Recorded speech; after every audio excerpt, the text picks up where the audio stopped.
करते हैं। Hello everyone, इस वीडियो के टॉपिक है, पहला टॉपिक जो है वो है torque on a current carrying loop in a magnetic field. एक करंट कैरिंग लूप को मैग्नेटिक फील्ड में रखते हैं तो उस पर टॉर्क लगता है, और कितना टॉर्क लगता है वो हमने देखना है कि कितना टॉर्क लगेगा अगर एक करंट कैरिंग लूप को, एक कॉइल को अगर हम मैग्नेटिक फील्ड में रख दें। फिर दूसरा इसका टॉपिक है मूविंग कॉइल गैल्वेनोमीटर। इस मूविंग कॉइल गैल्वेनोमीटर का प्रिंसिपल भी यही है, ये इसी प्रिंसिपल पे वर्क करता है कि अगर एक कॉइल को मैग्नेटिक फील्ड में रखते हैं तो उसमें टॉर्क लगता है। तो दूसरा वाला जो टॉपिक है वो पहले टॉपिक पे बेस्ड है, तो इसको अच्छे से देखना है हमने। ये है torque on a current carrying loop in a magnetic field. एक करंट कैरिंग लूप है, ये रेक्टेंगुलर लूप है, इसको हमने मैग्नेटिक फील्ड में रखा है तो इस पर टॉर्क लगता है। अब टॉर्क कब लगता है? जब उस पर लगने वाला नेट फोर्स जीरो है। तो पहले हमने ये प्रूफ करना पड़ेगा कि इस कॉइल पे लगने वाले नेट फोर्स जीरो हैं, तो फिर हम ये निकालेंगे कि उसका टॉर्क कितना होता है। तो अब हमें देखना पड़ेगा कि इसमें फोर्स की डायरेक्शन कैसी होती है। अब यहाँ पे करंट फ्लो हो रहा है आई, ये रेक्टेंगुलर लूप है ABCD, जिसको एक मैग्नेटिक फील्ड में रख दिया है। ये मैग्नेटिक फील्ड की डायरेक्शन है, ये मैग्नेटिक फील्ड लाइंस है और ये मैग्नेटिक फील्ड की डायरेक्शन है, और इसमें एक करंट कैरिंग लूप को हमने रख दिया है। अब इसमें देखना होगा कि फोर्स कहाँ को लगेगा। हमें यहाँ पे मैग्नेटिक फील्ड पता है, करंट की डायरेक्शन पता है, तो हम फोर्स की डायरेक्शन को निकाल सकते हैं लेफ्ट हैंड थंब रूल से। तो लेफ्ट हैंड रूल के अकॉर्डिंग क्या होता है कि अगर हम मैग्नेटिक फील्ड की डायरेक्शन में इस उंगली को रखें तो ये हो गया मैग्नेटिक फील्ड लाइन, और ये वाली उंगली को करंट की डायरेक्शन में रखें तो ये ऊपर को चले गई करंट की डायरेक्शन, ये मैग्नेटिक फील्ड लाइंस। तो जो हमारा अंगूठा है, जो ये अंगूठा है, ये जो है फोर्स की डायरेक्शन बताएगा। तो इसके अकॉर्डिंग क्या है, जो फोर्स है वो हमारा नीचे को लग रहा है। फोर्स की डायरेक्शन कैसी होगी? नीचे को लगेगी। तो यहाँ पे जो फोर्स लगेगा वो इस कॉइल को नीचे को लेके जाएगा। तो ये ऐसे जो है कॉइल को नीचे लगेगा। इस पूरी लाइन पे जो फोर्स की डायरेक्शन होगी वो ऐसे डाउनवर्ड होगी। फिर अब ये भी वही, यहाँ पे करंट ऊपर को है, इसकी जो लेंथ है ये L है, इसमें करंट की डायरेक्शन ये है। तो इसमें करंट ऊपर को फ्लो हो रहा है, इसमें करंट नीचे को फ्लो हो रहा है। तो यहाँ पे जो और मैग्नेटिक फील्ड की डायरेक्शन वही है, तो यहाँ पे क्या होगा, जो फोर्स की डायरेक्शन है वो बिल्कुल उसकी ऑपोजिट हो जाएगी। अगर यहाँ पे डाउनवर्ड फोर्स लग रहा है तो इस वाली लाइन पे अपवर्ड फोर्स लगेगा। तो यहाँ पे जो फोर्स होगा उसकी डायरेक्शन ऊपर को हो जाएगी। तो अब इस साइड में फोर्स जो है वो डाउनवर्ड लग रहा है, इस साइड में फोर्स जो है वो अपवर्ड लग रहा है। ये एक दूसरे के उल्टे हैं और सेम लेंथ पे लग रहे हैं। तो जो एक कंडक्टर को अगर मैग्नेटिक फील्ड में रख दें तो उस पर फोर्स लगता है ILB। तो ये ILB जो है, इसकी लेंथ L है, इसका मैग्नेटिक फील्ड B है, करंट I फ्लो हो रहा है। तो इस ILB की डायरेक्शन डाउनवर्ड हो गई, इस ILB की डायरेक्शन अपवर्ड हो गई। तो ये क्या करेंगे, एक दूसरे को कैंसिल कर देंगे। ऐसे ही इस वाली लाइन पे जो फोर्स लगता है वो ऊपर को लगता है, और इस वाली लाइन पे जो फोर्स लगता है वो नीचे को लगता है। तो ये दोनों फोर्सेस भी क्या करते हैं, एक दूसरे को कैंसिल कर देते हैं। तो अगर एक लूप को हम मैग्नेटिक फील्ड में रखें तो उस पर 4 फोर्स लगेंगे, 2 नीचे को ऊपर, 2 ये हो गए और 2 इसके कारण हो गए। तो इसको लिख देते हैं, when a rectangular coil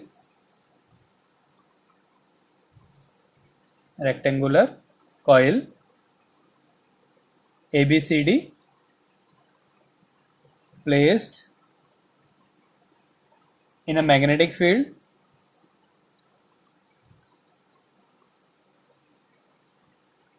four forces acts on it.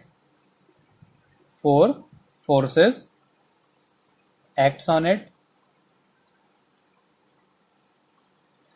according to diagram, और उनकी डायरेक्शन जो है हमने डायग्राम में बता रखी है, अकॉर्डिंग टू डायग्राम।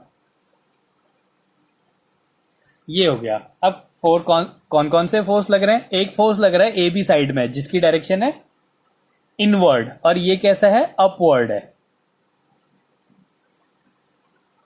अपवर्ड या आउटवर्ड, ये अपवर्ड हो गया तो ये आउटवर्ड हो गया, ये इनवर्ड हो गया।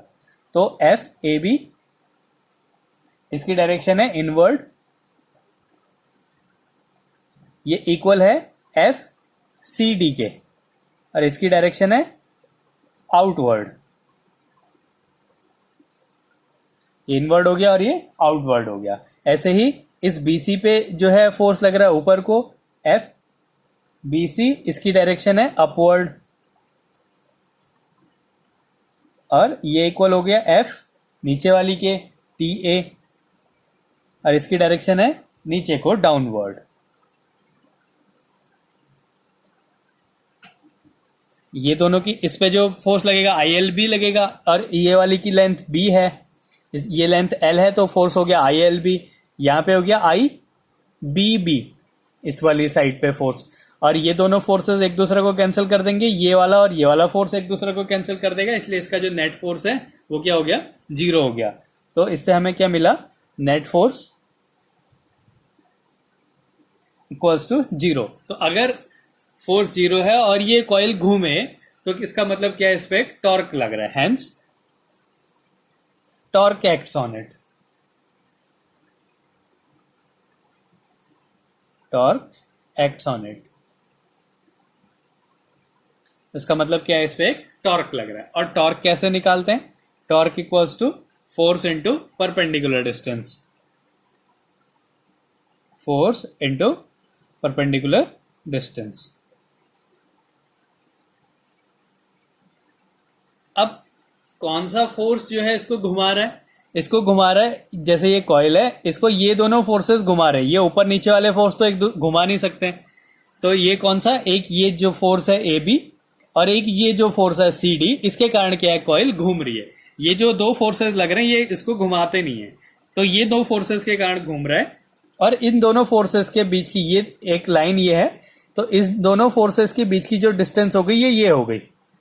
ये अगर थीटा एंगल है, ये मैग्नेटिक फील्ड की डायरेक्शन हो गई, ये थीटा एंगल बना रही है कॉइल, तो ये जो है परपेंडिकुलर डिस्टेंस ये हो गई, और इसकी वैल्यू हो जाएगी, अगर ये B है टोटल डिस्टेंस, तो ये क्या हो जाएगा, B साइन थीटा। तो फोर्स क्या लग रहा है, F ये वाला फोर्स, और इसकी वैल्यू क्या होगी, ILB sine theta, ILB sine theta. तो ये तो हो गया इसका जो फोर्स लग रहा है, और इनटू परपेंडिकुलर डिस्टेंस। अब परपेंडिकुलर डिस्टेंस क्या है, ये वाली जो डिस्टेंस है परपेंडिकुलर डिस्टेंस है। अब इसमें क्या है, जो फोर्स और मैग्नेटिक फील्ड एक दूसरे से 90 डिग्री एंगल बना रहे हैं, तो हम यहाँ पे जो एंगल लेंगे उसको 90 कर देंगे, तो ये वाला नहीं लिख रहे हैं, ILB हो गया। अब परपेंडिकुलर डिस्टेंस क्या है, ये वाली डिस्टेंस परपेंडिकुलर डिस्टेंस है, ये B है, तो ये हो गई B साइन थीटा, तो ये हो गया B साइन थीटा। तो ये सॉल्व कर देते हैं, तो ये हो जाएगा ILB into B sine theta. अब ये दो साइड हैं, एक साइड ये एक साइड, तो ये क्या आ गया, इसका एरिया आ गया, तो ये हो गया IAB साइन थीटा। तो ये हो गया इसका टॉर्क कितना लग रहा है। अगर हम इसको वेक्टर फॉर्म में लिख दें तो टाउ इक्वल्स टू हो गया IA क्रॉस B। तो ये है इसका वेक्टर फॉर्म। तो इससे हमें क्या मिला कि अगर एक कॉइल को हम मैग्नेटिक फील्ड में रखें तो इस पर एक टॉर्क लगने लग जाता है, जिसके कारण वो कॉइल घूमती है, और उस टॉर्क की वैल्यू होती है IAB साइन थीटा। और जहां पे जो ये थीटा है ये मैग्नेटिक फील्ड और इस लाइन के बीच का एंगल है। अब इसके बाद जो हमारा टॉपिक है वो है मूविंग कॉइल गैल्वेनोमीटर, वो इसी प्रिंसिपल पे बेस्ड है। तो अगला टॉपिक पढ़ेंगे हम मूविंग कॉइल गैल्वेनोमीटर। तो ये है मूविंग कॉइल गैल्वेनोमीटर। गैल्वेनोमीटर एक ऐसी डिवाइस है जो कि करंट को डिटेक्ट करती है और बताती है कि कितना करंट फ्लो हो रहा है। अगर करंट की क्वांटिटी बहुत छोटी है तो हम इससे ये भी बता सकते हैं कि कितना करंट फ्लो हो रहा है। तो it is a device used for detection and measurement of small electric current. वो छोटे से करंट को का मेजरमेंट करती है और डिटेक्ट करती है कि वो किस डायरेक्शन में फ्लो हो रहा है।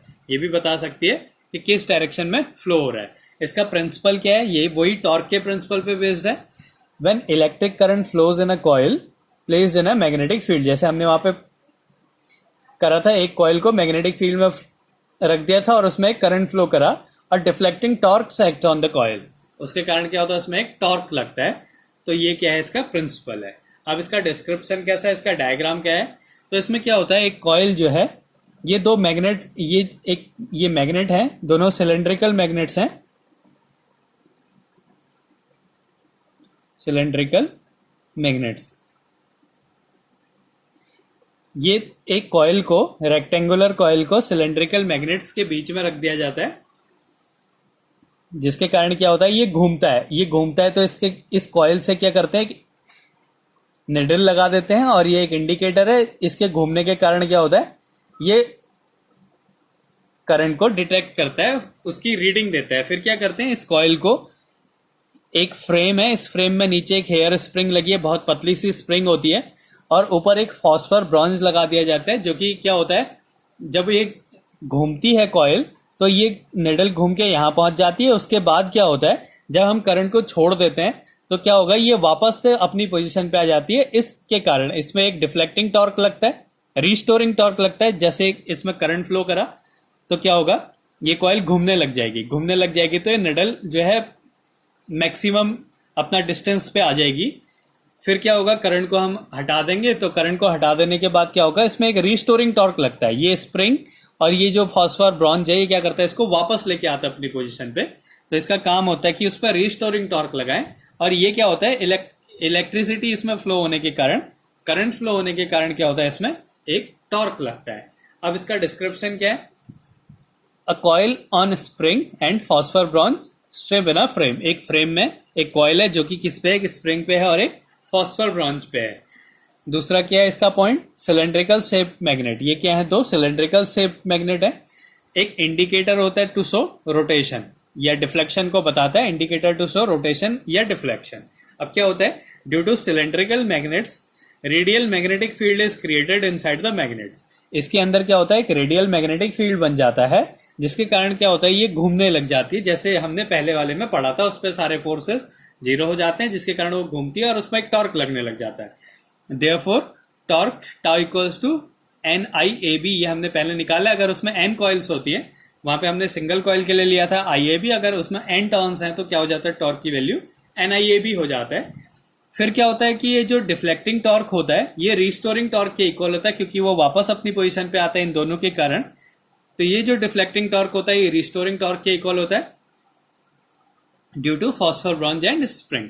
तो ये डिफ्लेक्टिंग टॉर्क हो गया NIAB, और ये रिस्टोरिंग टॉर्क है K थीटा, जहां पे K जो है वो स्प्रिंग कांस्टेंट है। तो यहां से अगर हम I की वैल्यू निकालते हैं तो क्या आ जाएगा, K upon NAB into theta. ये जो पूरा K अपॉन NAB होता है, इसको हम बोलते हैं गैल्वेनोमीटर कांस्टेंट। तो I की वैल्यू आ गई G थीटा, और ये थीटा क्या है कि ये इस एक्सिस से कितना डिफ्लेक्ट कर रहा है। तो ये हो गया हमारा गैल्वेनोमीटर। अब इस गैल्वेनोमीटर में दो और टॉपिक्स होते हैं, एक होता है करंट सेंसिटिविटी और एक होता है वोल्टेज सेंसिटिविटी। तो पहला टॉपिक है current sensitivity. Current sensitivity,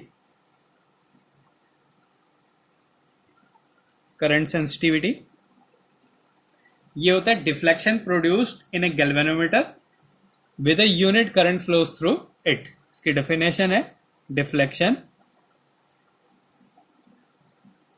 produced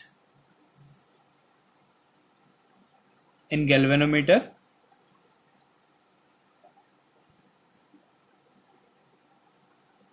when a unit current flows through it।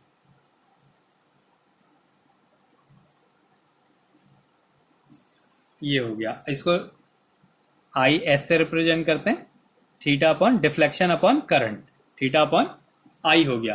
अब थीटा की वैल्यू क्या है, अगर हम यहां से थीटा की वैल्यू निकालें तो क्या आ जाएगा, थीटा की आई की वैल्यू निकाल देते हैं। I cos to K theta upon NAB है, तो ये थीटा अपॉन आई की वैल्यू पुट कर दी K थीटा अपॉन NAB। तो ये सॉल्व कर दिया तो आ जाएगा NAB upon K, NAB upon K। तो ये करंट सेंसिटिविटी का फॉर्मूला हो गया NAB अपॉन K। और दूसरा है हमारा वोल्टेज सेंसिटिविटी। वोल्टेज सेंसिटिविटी ये होता है deflection produced in A galvanometer when a unit voltage is applied across a time. ये क्या था, unit current is flows through it. यहाँ पे क्या है, unit voltage is applied across the two terminals of galvanometer. Deflection produced in galvanometer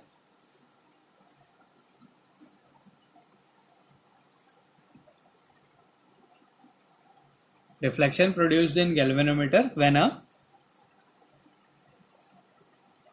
unit voltage is applied across the two terminals